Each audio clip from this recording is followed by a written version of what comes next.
On the night of the 24th of March, 1999, NATO went to war for the first time in its history.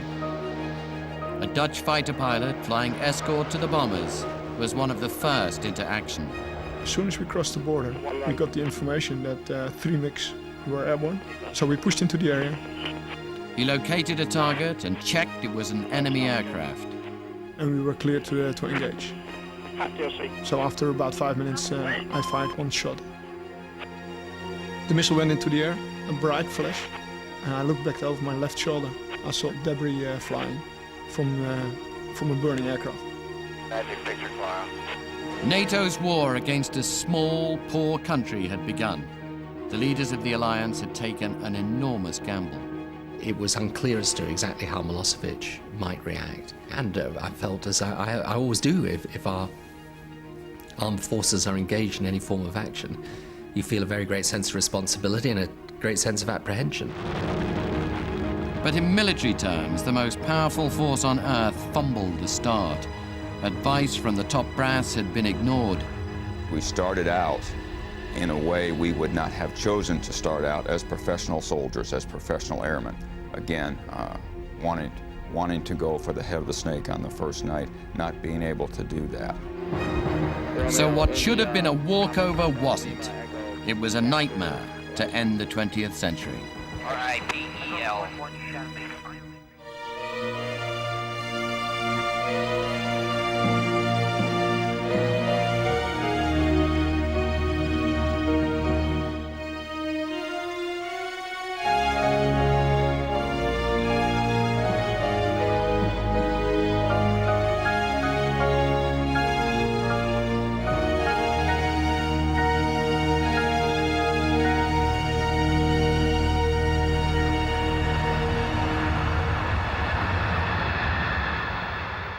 The main burden of the attack was carried by American bombers.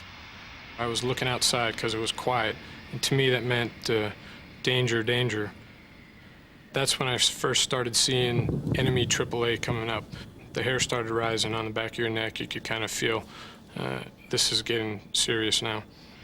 I hit the pickle button and stared essentially at my TV screen. It's kind of a surreal feeling. You see this thing blow up in your screen, but you don't hear it, the big flash, and you smile. I mean, you did what you were trained to do. You've got the gas to go back to the original turret one more way. It was surreal. This was a war of high technology against medieval cruelty, fought over land that most people couldn't place on a map. Moreover, the campaign was partly smoke and mirrors. The first night attack had been so well telegraphed that it did little real harm. By this time, Serb forces had left most of the targets that we were striking that night. They had, over the prior weeks, we had watched them field deploy most of their forces. Cantonment sites, the garrison sites were largely vacant. Really now we're sending a political message about our determination to carry through with this air campaign. Yes, this was political. In 1941, a German blitz on Belgrade killed 18,000 people in one night. NATO's first night didn't even target the city center. It was just a noisy inducement to get Slobodan Milosevic to the bargaining table. There were people who had worked with the man for decades and who knew him far better than I that opined that all he's looking for is an excuse, a show of force, a token confrontation of 3 or 4 days so that he can withdraw with honor and it'll all be over. The authorized plan contained only 90 soft targets, to the fury of the general in charge of the bombing. He had wanted to hit Milosevic hard and where it hurt. Our recommendation was to go after what we believe to be the strategic target set in Belgrade. I don't want to go to some young man's wife and explain that her husband died sending a signal. If I'm going to make that trip, if I'm going to write that letter, I want to look her in the eye and say, young lady, your husband was packing the Sunday punch. He was part of the best we had. We were going for the jugular. As the men in uniform fumed, the US Secretary of State received a phone call from the president. He called around 12:30, and we talked about the fact that the bombing had begun, and we both went over with each other all the different things that we had tried to do. He said, I think about this all the time. So we kind of did an inventory of all the things that we had done and assured ourselves that this was the only way that we could bring about the result that we needed. Somehow, after all the bluff and talking, NATO and Yugoslavia had stumbled into war. In Washington, the prevailing view was that Milosevic was a cowardly bully. A few days of feeling the sharp end of NATO's stick and he'd back down. That was the gamble as the war began. But Milosevic had his own brutal plans for Kosovo, and now he had no reason to hold back. From 15,000 feet in the air, NATO's bombers were incapable of stopping the mayhem on the ground below. That night, Serbs set fire to the ancient quarter of the city of Jakova, the start of a long reign of terror in the town. This video was shot clandestinely by an Albanian in hiding. One family who were to suffer the horror of Jakova told us their story. I feel fear inside. We stay in houses and we know that the killing, we know for killing because we hear the shots, we hear screaming of people.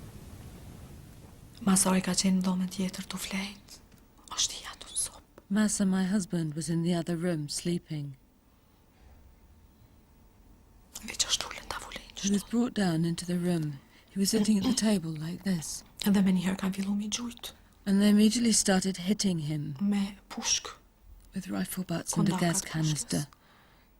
He immediately fell to the floor.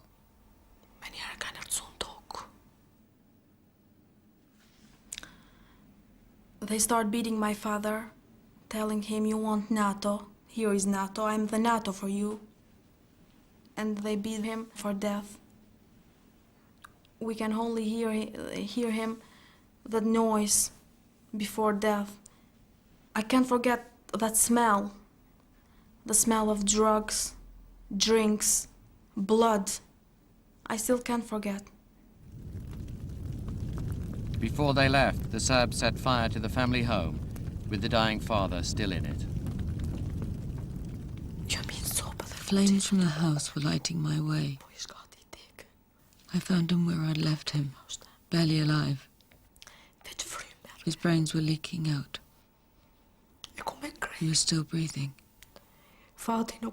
Pieces of burning wood were falling on my head. I dragged him to the wall. I couldn't move him any further, so I got a wheelbarrow and put my husband in it. And then I walked out into the street.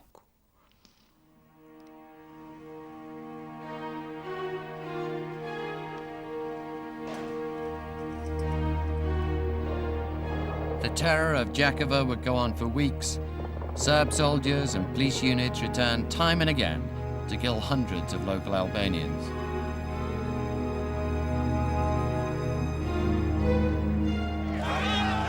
In Belgrade, people rallied behind their leader. A night's pinprick bombing had just made them more defiant.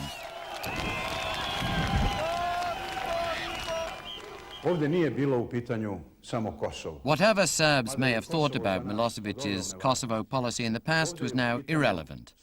What to the West was murder without excuse was to most Serbs a sideshow and a battle for national survival.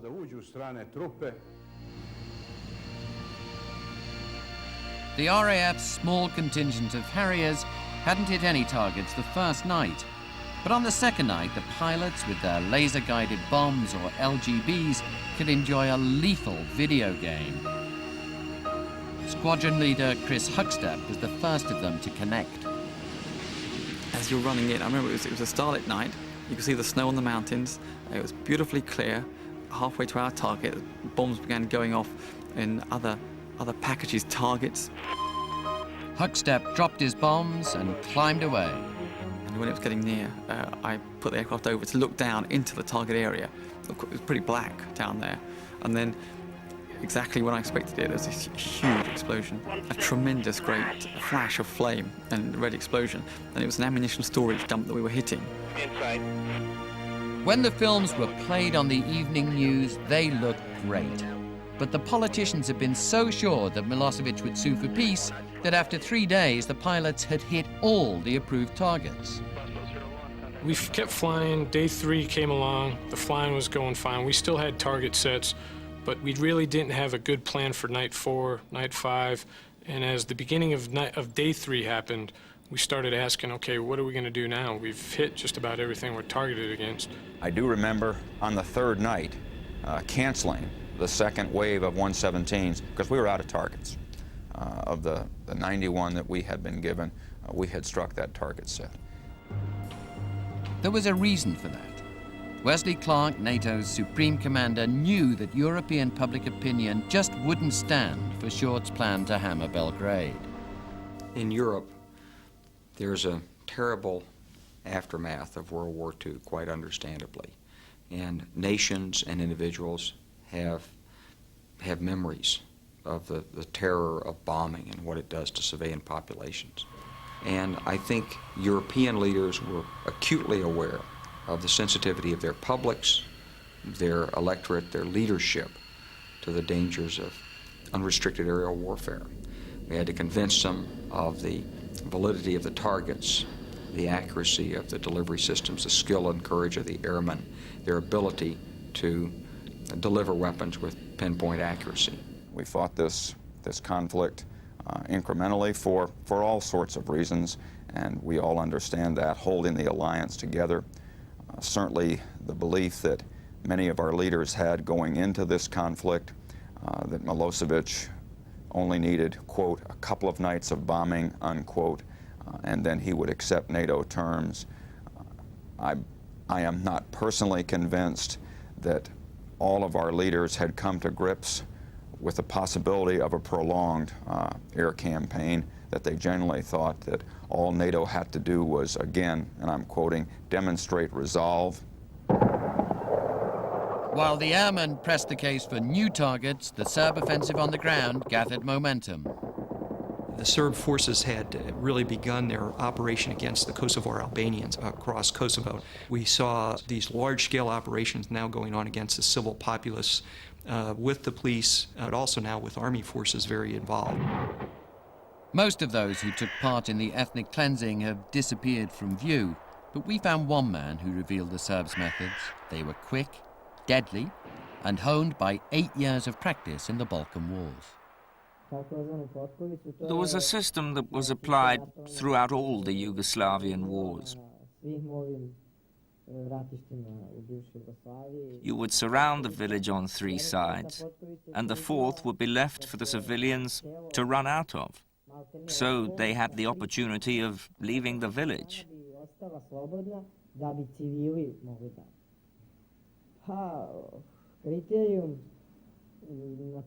When a young Albanian was caught, it was assumed that he was KLA. Maybe he didn't have anything to do with them, but because he was young and able to carry a gun, he'd be taken away and questioned. And afterwards, everyone would be shot. The questioning was a formality. In one operation, Serb army and police units surrounded the village of Izbica and rounded up the men. They had weapons in their hands and knives to cut us with. Then he said, "All of you will be as good as dead tonight. We will slice you for the feast, for Bayram's Day." Screams and cries came from the children. When we stood up, they saw my son, nicely dressed, large, healthy, good boy. "Who's he?" they asked. I said, "He's my son, he's disabled. I clean him, I dress him." Then he took his weapon from his shoulder and pointed at us, saying, "I'll kill you all together. Take your son over to the men." The Kosovo Liberation Army, hopelessly outnumbered, watched from nearby. The men were separated into 2 groups. One group was taken towards the west, the other towards the east. The group that went to the east was taken to the fields. Just before reaching the woods, they were ordered to turn and face the soldiers. They were shot.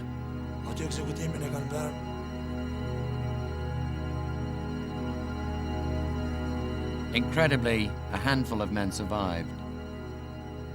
And when they took us up the hill, just before executing us, they ordered us to turn and face them.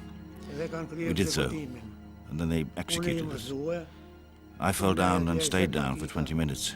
I didn't dare move until I noticed that they'd gone down the hill to burn the houses and tractors and other things in the fields. And then I crawled into the woods.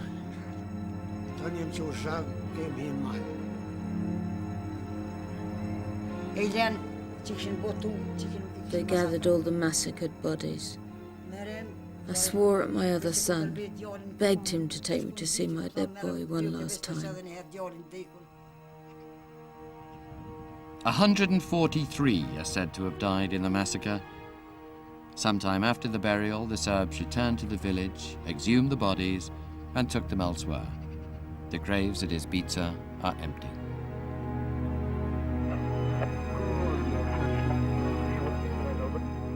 NATO planes now began to provide dramatic new intelligence. By day 4 of the campaign, they could start to see a steady flow of refugees heading for the border. Some of the pilots told me when we were flying over Kosovo, we saw the flames coming out, the houses being burned, and then we returned to the base and we watched the television and we saw the faces of the people who were being driven out of Kosovo. And they put the two images together, the one from the plane, the house being burned, and later on in the day, the face of the people who had been expelled out of the house.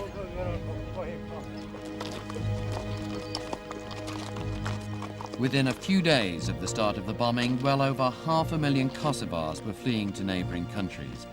It was a tragic paradox. NATO had gone to war to protect these people, yet their situation was now worse than ever. I did feel, to a certain extent, responsible also, because I was a member of the European community, and I was taking place in front of our eyes in Europe. Things that my generation thought that never again would see that.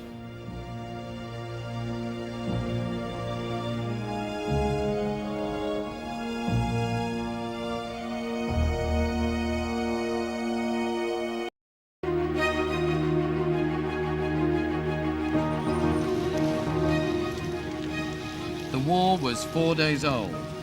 Milosevic wasn't hurting, but suddenly NATO was. A US stealth bomber had been shot down. As Serb TV filmed, the pilot, who had ejected, was hiding in a ditch 200 meters away. US Special Forces set off to rescue him. And the contract we have, the contract that keeps young men going after the target, said is we're going to come and get you. No matter where you are, we're going to come and get you. We had communications relayed through airborne command and control, and of course the pilot a couple of times asked for decisions. Decisions only I could make. Hey boss, the weather's going down, and the Serbs are closing in. Can we go in and get them? You bet. And they did. I believe the call was Eagle on board, which meant that the kid was in a helicopter. And, that's a moment I'll never forget. The very same weekend, the flood of refugees took on biblical proportions. Milosevic may have signaled his plans to expel the Albanians, but the sheer scale of what was happening shocked both politicians and the public. With hindsight, it was perhaps Milosevic's fatal error. It was an appalling thing to do to people. I mean, had there been any doubt, as there wasn't, but had there been any doubt in my mind up to that point, it would have been removed at that point. That was precisely, that was the moment of test for us, that we then had to say, my goodness, no, we're going to see this thing through. But for the right reasons, the alliance did the wrong thing. NATO now went after the perpetrators of ethnic cleansing. Planes were switched from strategic targets to raids on Serb army personnel in Kosovo. It was very important politically, it was very important militarily. These forces, after all, were the cause of the problem. They were the agent of the ethnic cleansing. They were the support for the ethnic cleansing. Fair enough as a political matter. Klaus Naumann, the German who chaired NATO's top military committee, thought the new policy was nuts. I said I think at 2 or 3 occasions in the Council, that they are asking for the impossible. They want us to stop let's say, the individual murderer going with his knife from village to village and carving up some Kosovars. That you cannot do from the air. You cannot hit this guy. You have to be in to stop him. Worse still, the man running the bombing campaign thought the tactic would actually prolong the war. I believe there was a great sigh of relief in Belgrade. I just didn't think it was the way to use my assets, and I didn't think it was going to get us to where we wanted to get to, which is have Milosevic modify his activity and stop ethnic cleansing. And we felt that we were going to spend a lot of assets to get minimum return. It was going to take a lot of sorties to kill a tank. And there was enormous risk of hitting the wrong target because we knew refugees would be moving around in this ethnic cleansing environment. These high-tech manhunts were unbelievably difficult. Spotters were sent in to find targets, a bit like World War I flying aces. They then guided the bombers in for the kill, as if they were finding a parking space at the supermarket. I said, okay, let's imagine you're in a car, and I'm telling them this on the radio. I want you to drive the car up until you get to the warehouse that's green on the left, and I want you to turn left there. And I want you to take that up, and you're going to go past 2 houses on the right, a blue one and a pink one. When you get the pink house, I want you to turn right. I want you to go down that road until you see the fort. And he's telling me all the time on the radio, yeah, I see that, yeah, I see that. Found the target, happy with that. I can see the little tiny vehicles that we're talking about. And then I run outbound to set up for the attack. The American calls, hold it, words to that effect. There's a civilian bus that's pulled up next to them. Well, the Serbs put their forces in villages, under bridges, in towns, anywhere near human refugee-type habitation. So it would make it difficult for us to go and attack them. Anywhere the refugees could be, they put forces and hide them away. So first thing, the problem was finding them, first of all, and then second thing is making sure there are no refugees around. And if there's any doubt, there was no doubt, don't drop. Air power can do an awful lot, but it's never going to stop the ability of a guy on the ground of taking a can of gasoline and a match and lighting a house on fire, or lining a group of civilians up against a wall and shooting them.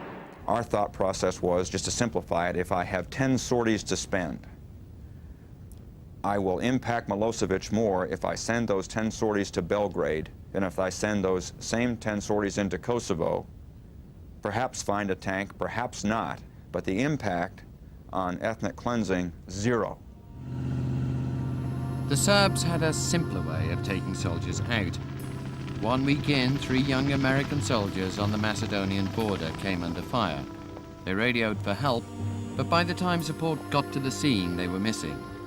A huge search was launched. Too late. The 3 had been taken captive. They rushed at us, and immediately threw us down and began stripping away our equipment. I know I was receiving many blows from rifle butts and kicks. Immediately after they pulled us out and roughed us up and took us back into the village, we were all placed on our knees, the 3 of us with our hands behind our head, where they put a rifle to the back of my head. So obviously my reaction was this was a classic execution position. So I really believed that was going to be the end. I looked to my left, I could see Gonzalez on the floor or on his knees. I looked to my right, I could see Stone, I could see him, I could see him, seemed like he was praying, and myself too, in my head, I'm doing the same thing. It was enough time for me to contemplate maybe that my life was probably about to end. But even worse than that, I think, was before my life ended, I thought I was going to see actually both of the other guys die first. Thankfully, not so. Milosevic reckoned the Americans were more valuable alive than dead. who knew how many more young men would be captured, maybe killed, or planes shot down? For NATO, nothing was going right. But yellow ribbons on American streets should never be confused with white flags. This was a turning point. It was time to go into the next ratcheting up of the intensity of the air campaign. We had to take the targets in downtown Belgrade under attack, and that means, since none of us knew what Milosevic's threshold for pain would be, it meant doing as much damage to the assets he valued as rapidly as possible. Fresh targets had to be approved by NATO's 19 member governments. Secretary General Solana knew bombing Belgrade was sensitive. Belgrade is a city of Europe, and you cannot launch a military campaign without the support and the understanding of the people that support the governments who take that decision. Actually, no formal decision was ever taken, but with America pressing, Solana was authorized to go after a wider range of targets. I think in this phase, the Secretary General was very courageous and took a lot of risk and said, based on military advice, I believe it's necessary to do this. He informed the Council, told them, this is my decision, and I take it that you can go along, and this is still within the authority you have given to me. 10 days into the war, central Belgrade had become a priority. It was what the generals wanted, but they knew there were risks attached. General Clark asked us, the Secretary General and myself, to authorize a strike against the police headquarters and the Minister of the Interior in downtown Belgrade. When we saw that some 500 or 600 meters away from the Serb Ministry of the Interior, there's a hospital in Belgrade. And when we saw this, I said to Solana, if we hit by sheer accident this hospital, then the war is over.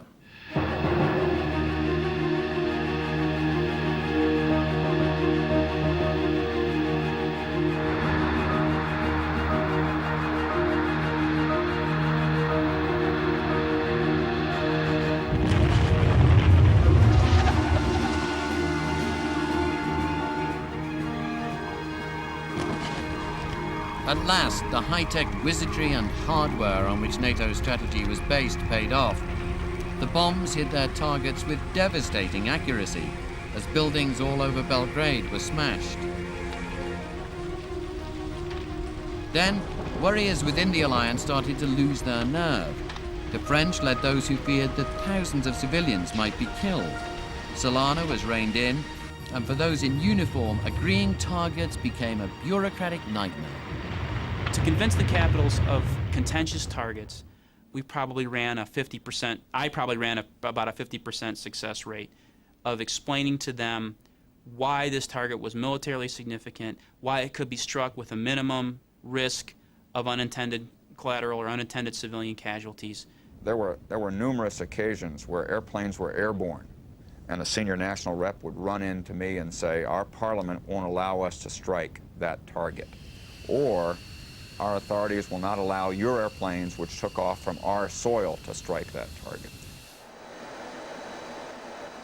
Our plan was to escalate as rapidly as possible, to do as much as we could, but we also recognized that no single target, no set of targets, no bombing series was more important than maintaining the consensus of NATO.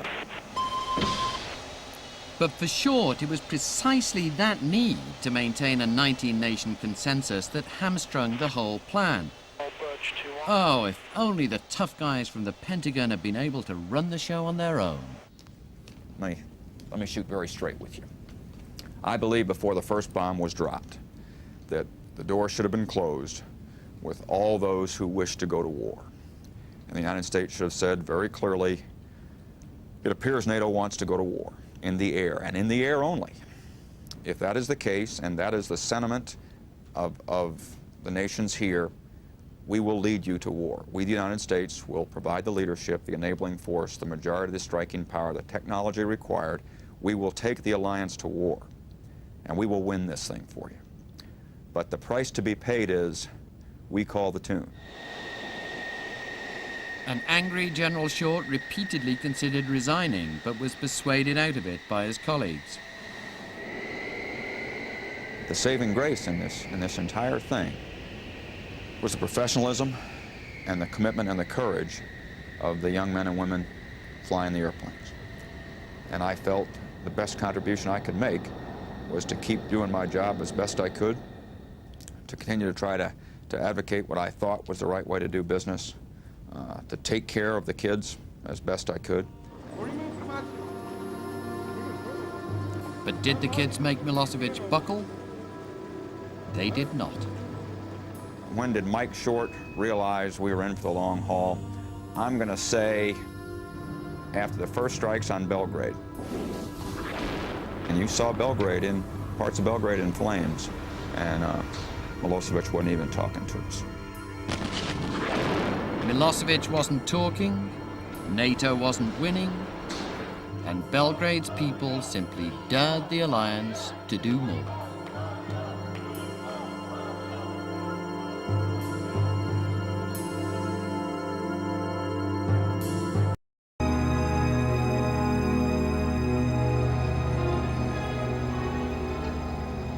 "11 days into the war, and the world was getting used to sights to which it thought Europe had bid goodbye 50 years ago.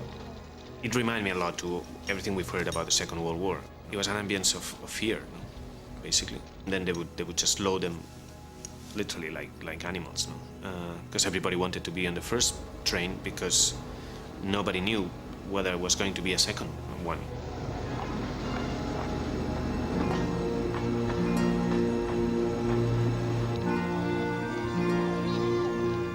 And those on the trains were the lucky ones. Miserable, yes, but escaping to see another day.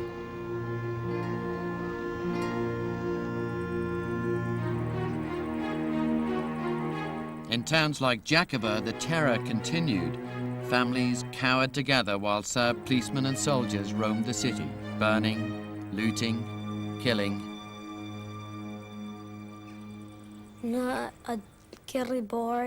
We blocked the door with the car. We were asleep. My mother woke me up and told me that the police had come. They shot at the car and set it on fire. I said, "Let's run away, quickly." She said, No, they're getting in anyway." They fired with their machine guns. I saw them killing everyone, but I made no sound. I didn't speak. When they killed my mother, I didn't speak. I pretended to be dead. They were leaving. They'd shot my hand. I made no noise.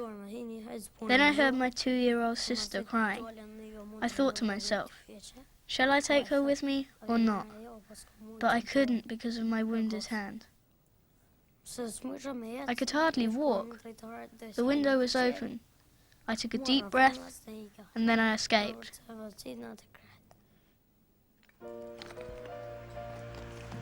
As his house went up in flames, 10-year-old Dren escaped to his grandparents. He left behind 18 dead, including his mother and his 3 little sisters.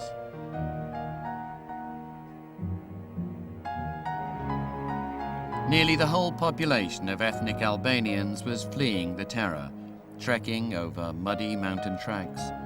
Milosevic was unrepentant. It was nothing to do with him. It was all NATO's fault. There are a lot of refugees, but they are a result of bombing. And they are not only Albanians. Everybody is running away because of bombing. Serbs, Turks, Gypsy, Muslims. Of course, Albanians, their number is biggest. The refugees were another massive problem for NATO. Hundreds of thousands of them now had to be given food and shelter. Moreover, their suffering strengthened the argument that NATO was hurting the very people it was pledged to protect.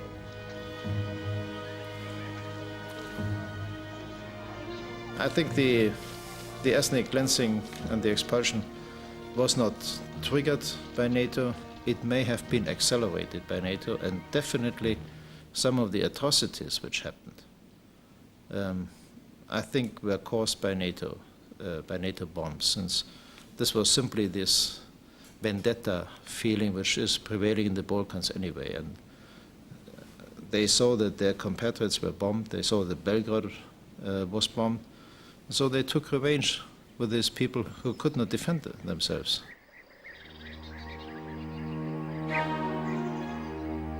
The numbers of refugees increased. So did the dangers of NATO's new tactic of targeting Serb troops on the ground. The planes, remember, were 3 miles up, trying to figure out what was happening far below. Near Jakova, NATO flyers spied what they thought was a Serb military convoy. They were cleared to attack.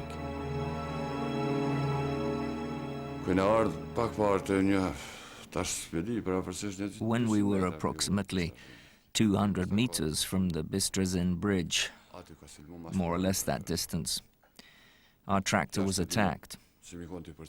We were all watching as the bombs went off. So many people, all packed together.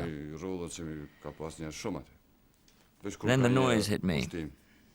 It threw me 15 meters into the air. I stood up straight away. I didn't lose consciousness. And in that moment I saw people falling on top of each other.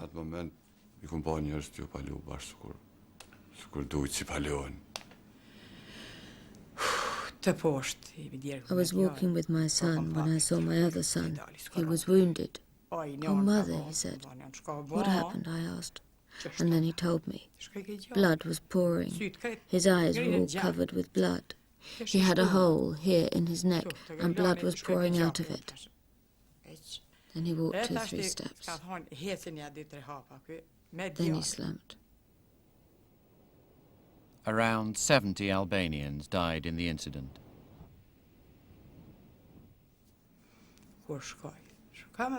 When I went, what could I see?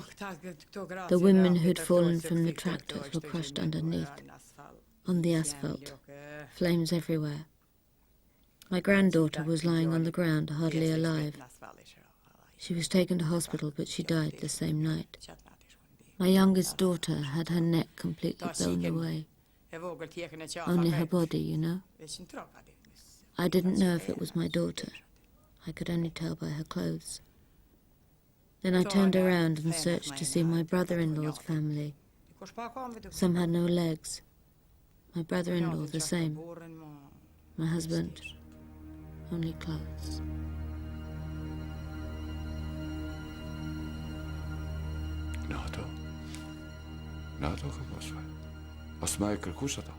NATO was to blame.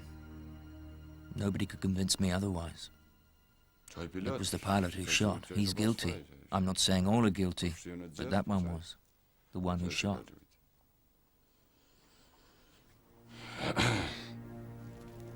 The grim news quickly reached the world's press. NATO had yet another crisis on its hands. What happened is a journalist in Belgrade phoned me up and simply warned me that they'd been invited to get on a bus and go down to Jakovica to film a NATO bombing of a convoy. And what I did, of course, is immediately get on the channels and try to find out what had gone on. But, you know, in this type of operations, you know, air sorties are taking place all the time. The pilots are not yet back. You know, they haven't yet been debriefed. The gun camera footage hasn't yet been analysed, so you don't get an immediate reaction. A few hours later, Shea was shown a gun-sight video of a military target being hit, so he denied responsibility for the convoy. So first result is we've looked at it. It was north of Jakovica. It was a bona fide military target. Therefore, we don't have to accept responsibility. A couple of hours later, media were telling me that the place that they had visited, where they had filmed the tractor, the bodies, seen the bomb craters, was south of Jakovica. I find it absolutely impossible to believe.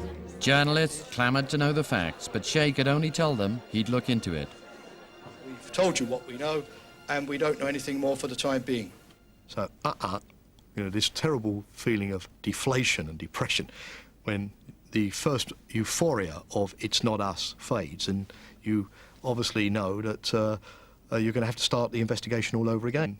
But what we ended up doing is, over a period of 4 days, we ended up going back to the airmen who flew and then taking all the TV footage and all of the gun sight imagery, all of the through gun sight video that we had, putting it all together and laying out exactly what happened. They identified what turned out to be tractors pulling trailers as military vehicles.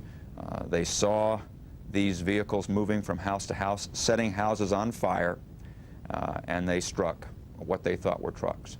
And very honest with you, the first time and the second time I looked at the film, boy, it looked like a truck, because here was what looked like the cab and then the body of a truck. Then when you looked at it a third and a fourth time, yeah, it was a tractor pulling a wagon.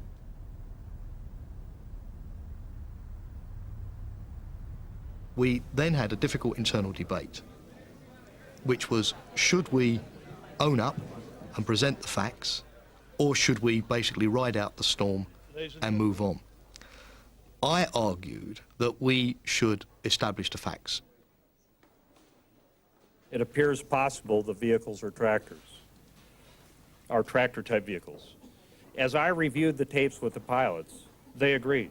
However, they were emphatic that from the attack altitude to the naked eye, they appeared to be military vehicles. Politically, it was damaging without any doubt. It was difficult to maintain the cohesion of the alliance under these circumstances, since the nations were angry. But I think we had to tell them we try to avoid collateral damage. Yes, we do, and we do successfully, but we cannot avoid it by 100%. I did not for one instant feel that those events meant that the action was wrong, because I'm afraid this is what happens. And the reason why I tried so hard to bring about a peaceful negotiated settlement is that if you start military action, people die. I mean, that's what happens in wars. And the innocent die as well as the guilty. And you hope there's more of the latter than the former, but that is what happens. The trouble was, the public don't always appreciate the realities of war. The PR operation needed an overhaul.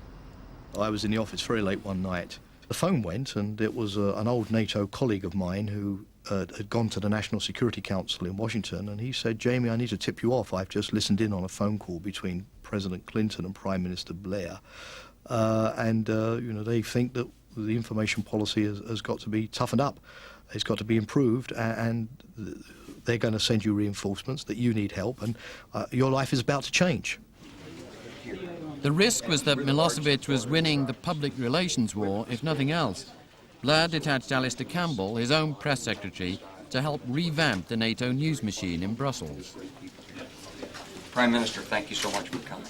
When you fight an action like this in modern politics, in our modern media world, you're fighting it on television. You know, it's an extraordinary thing.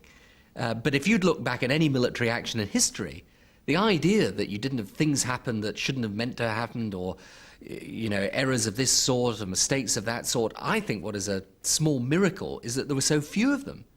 And of course, you know, it was a frustration to us too, which is the second point, is that Milosevic, in a sense, had charge of the media agenda. There were tactical changes to come as well, prompted by the pilots themselves. They came back to me and said, "We need to let the forward air controllers go down to 5,000 feet. We need to let the strikers go down as low as 8,000 feet in a diving delivery to ensure that they verified their target, and then right back up again to 15,000 feet. We think that'll get it done." We acknowledge that increases the risk significantly, but none of us want to hit a tractor full of refugees again. We can't stand that. It was only 3 weeks since the Prime Minister had agreed with the rest of the alliance that the war should start, but it must have felt like a lifetime. The day war broke out, President Clinton had effectively ruled out a ground war in Kosovo.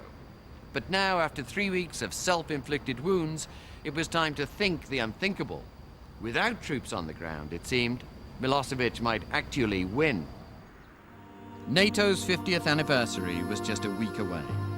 General Clark called his senior officers together. He wanted to make sure that when the alliance's leaders met in Washington, he would have the option to plan for anything, including a ground war. Both Solana and I were of the opinion we cannot get it within a week's time. It's impossible at the NATO summit to get the decision on something as controversial as the ground forces issue with 7 days preparation time. That's simply impossible in a coalition of 19 nations. It was very delicate, yes, because many countries were not prepared at that time to approve a military invasion or military activity. But I thought, and I think that it was right, that we had to have everything planned just in case. What we can do is to make them aware of what it would mean to go for ground forces, how much time it would take us, and what it would mean in terms of deployment and stability of the other countries. This wasn't just a question of persuading wimpy Europeans to get ready for a ground war. As the Washington celebrations drew near, the US administration was every bit as nervous.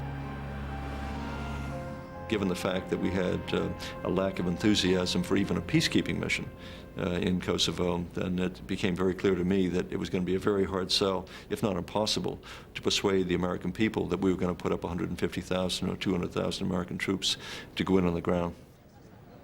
For Blair, though, the ground war option was essential. Before the main event, he had a private meeting with Clinton. Well, it wasn't that I had a message, but I mean, I had a view, but which I think coincided really with the president's view, which was that we started it and we had to see it through and finish it. I think that these two leaders of Great Britain and the United States looked at each other after a long conversation and said, "We will not lose. Whatever it takes, we will not lose."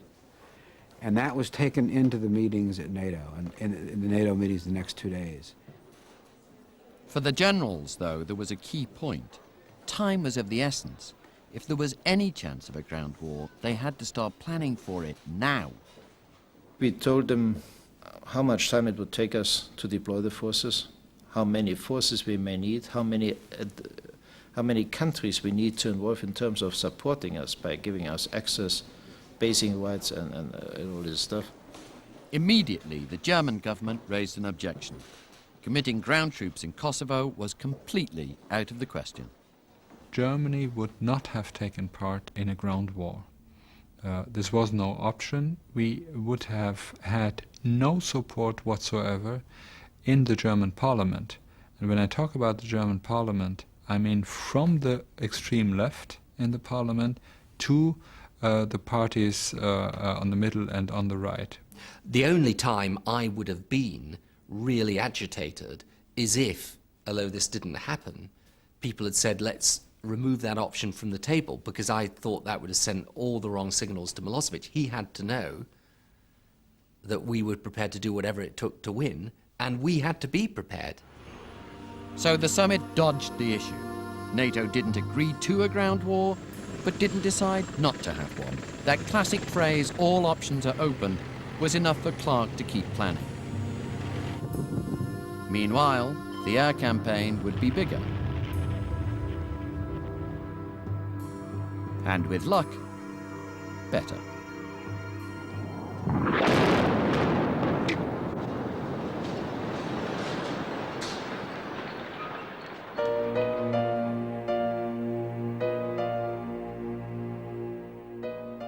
They fled Kosovo, but now one lives in Glasgow and the other has returned.